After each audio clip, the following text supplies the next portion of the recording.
Yun. Okay. Tanggal ba natin itong apat na ito? Pwede na ba natin tanggalin? Hindi pa. Meron pang isa dito sa gilid. Ayan. Tanggalin natin. Oh, dalawang.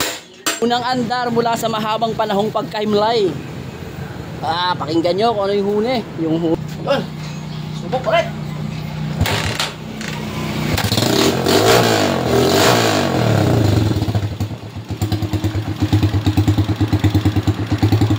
Yun o. Ayos.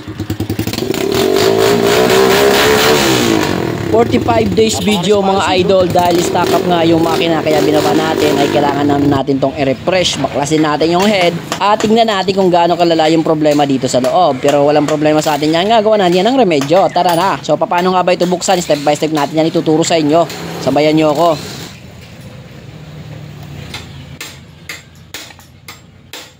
Oh, ang ganda, linis ng makina oh. Kailangan natin tanggalin yung tatlong 10mm dito na bolt para makalas natin to. Alright? So sa tumira nito, grabe yung gasket maker. Okay, so pag natanggalan natin yan, goods na. So ano yung next? Tatanggalin natin yung tatlong tornilyo dito sa taas na 12. Okay. Tanggalin natin. Yon. Okay. So pag nakalas na natin yung tatlong tornilyo dyan, kaya natin ang ilaw para mas makita. Makakalas na natin yun. Tapos pwede na natin tong ugutin o tanggalin. Ayan, may mga washer yan ha. Ayan ito, nalaglag. May washer. Ganito. Ganito yung itsura niya ha. Bolt tapos washer. Okay? Tapos matatanggalan natin itong kanyang rocker arm. Tapos pwede natin ugutin yung kanyang push rod. Napakaganda ng push rod oh. Oh, ang ganda, malinis, no? Malinis yung makina. Okay? So dito lang 'to nagka-problema kasi walang spark plug na tambay. Okay. So anong next? Anong next na gagawin natin? Merong apat na stag bolt diyan. Yung bolt ng stag bolt, tatanggalin natin 'yan.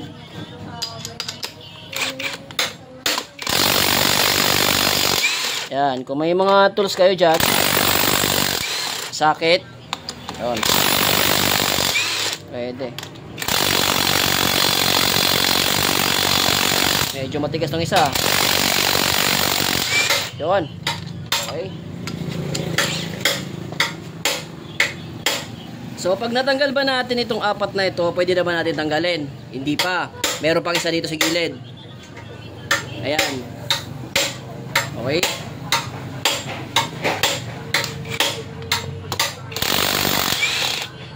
Yan naman po yung bolt ng ating cam loop ay rocker arm. Ito po yun oh, mahaba. Meron po siyang washer. Nakadikit na po yung washer niya dito, hindi ko tinanggal. Okay? So pwede natin itong ugutin. Yun.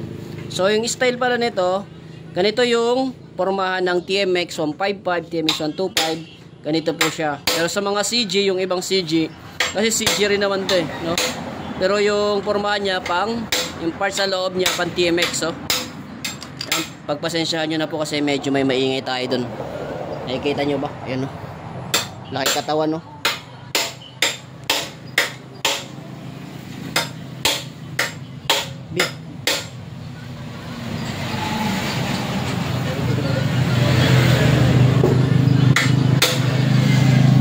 So tanggalin na natin yung apat. Sa mga gustong matuto ng mag-top overhaul, pwede nyo itong sundan. Ganito yung pagbabaklas. Sa mga gustong mag-DIY, gustong pag-eksperimentuhan yung mga motor nila. So pag natanggal na natin yung 5 bolt na yon, pwede na natin yan sikwatin dito sa gitna, sa pinagdudugtungan.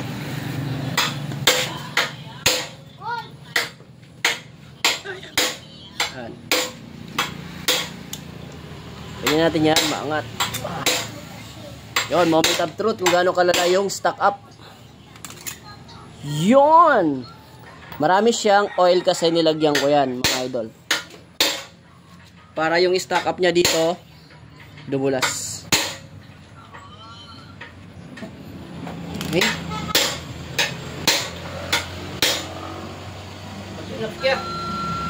Pahangin. Ito piston yata, napahangin. Yun, so dito lilinisan na lang natin to. Ayan. Palit na rin tayo bulb cell para maganda. Okay.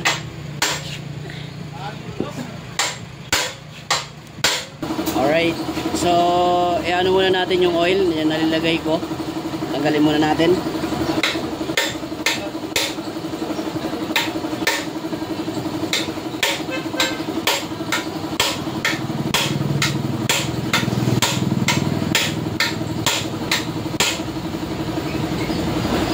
Yan.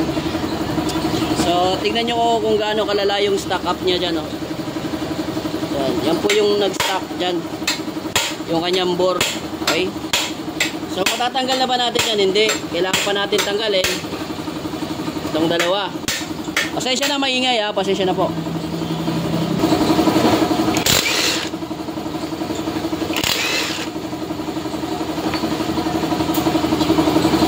So, ito yung dalawa na nakasalpak dito sa gilid. Yan, dito po. Sa dalawang yan. Oo. Okay. Yan o. So, dito yung nag-stock. So, dito yung tatanggalin natin. Ilalawang.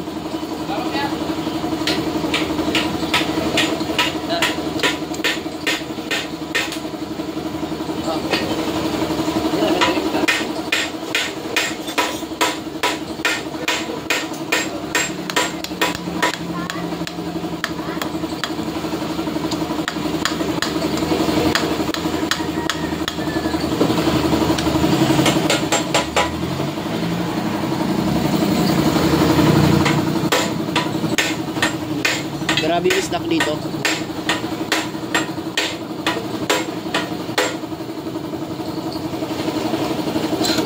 Yun, tanggal. Tignan mo mga idol. Ang problema niya. Wow! Yan o.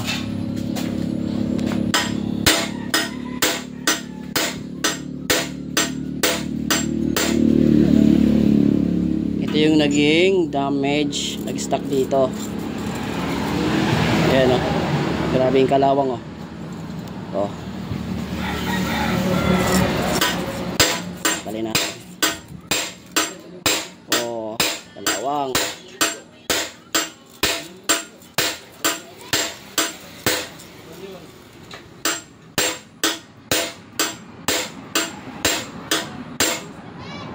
O. Diba?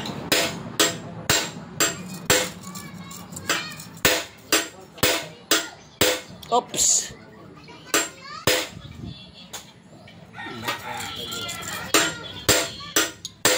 May kalawang. Okay.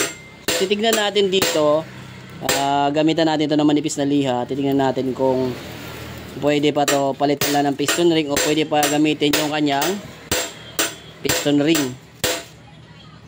Pasensya na, medyo maingay mga idol. Kasi medyo busy ngayon eh, no? Ano? Grabe talaga, no? So lilihaan natin to ng manipis na liha para makita natin yung damage, tapos isusukat natin yung kanyang piston ring. So tatanggalin muna natin yon. Try ko. Alright, so balik muna tayo pala dito sa kanyang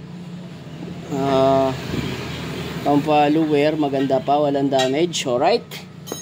So yung kanyang cam lube pwede pa, maganda pa. So dito na lang natin titignan sa kanyang piston ring, no? Tatanggalin natin yung piston. Sa pagtatanggal ng piston ring, kailangan natin tanggalin yung lock. May lock yan dito sa gilid, tapos matatanggal na natin yan, okay? So balikan ko po kayo dyan. Ito po yung maingay na naririnig nyo, no? May kinakabit kasing bushing. Yun, no?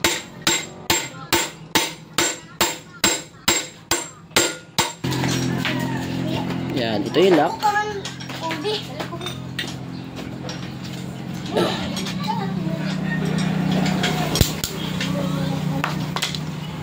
Yun. Yun, no?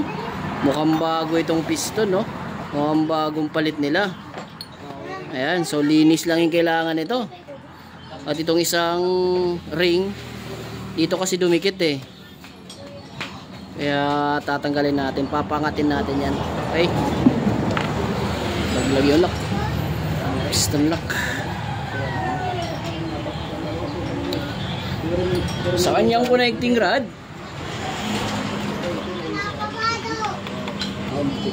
so wala pang problema yung connecting rod. So top overhaul lang yung magaganap dito sa makina na ito. Ayan, at goods na. Alright. So lilinisan ko muna yung bore na yon, lilihaan ko, tapos update ko po, ipapakita ko sa inyo yung ring kung dapat nang palitan o hindi. Okay? So ayun mga idol, no, ganun lang po magbaklas ng cylinder head at saka bore. Ayan. Ang mga gusto pong mag top overhaul, sundan nyo lang po yung ginawa nating pagbabaklas. No? Yung video na ito para sa mga aspiring at gustong matuto kung paano baklasin yung head. Ngayon, kung gusto mo naman itong buuhin, ay balikan mo lang po ng patras yung video. Yan, o di kaya panoorin mo, may mga video naman tayo dyan kung paano magbuo ng head. Kasi ito, nilinisin ko pa talaga yung kanyang bore, no? Kikiskisin ko pa. Ayan. Tapos napansin ko, bagong rebore, 0.25 na po. So, sana madala pa natin to sa linis. Ayan, kasi nakikita ko na makinis po siya. Ayan, o. May pupunasan po ako, Ayan, makinis po yung part na yan, Tapos yung sa harap na part, makinis. Yung hindi na-stackan ng bore, ayan, makinis po siya. Sana nakikita, So ibig sabihin, bagong rebore ito, na-stack, tinanggalan ng spark plug, kaya pinasok ng tubig. Alright, so kung mag-stack kayo ng mga motor at may bala kayong paulanan, huwag nyo tanggalan ng spark plug. Okay, para hindi, pag naisipan nyo paanda rin ulit, gamitin ulit, hindi po malaki yung gastos na mangyayari, Kasi hindi mag-stack. So dito, top overhaul yung ginawa natin. Alright. So inulit ko yung video na ito para po sa mga aspiring na gustong matuto kung paano baklasin yung ating head o paano mag-top overhaul, magbaklas. Okay?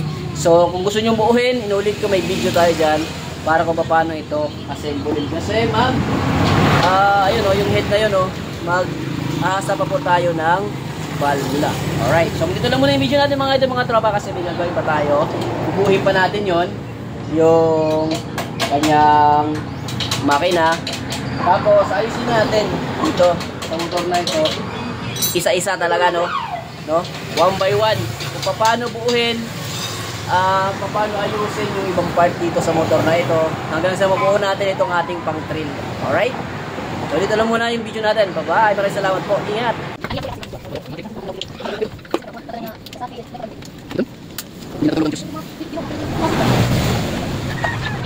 Kunin mo na ang lahat sa akin.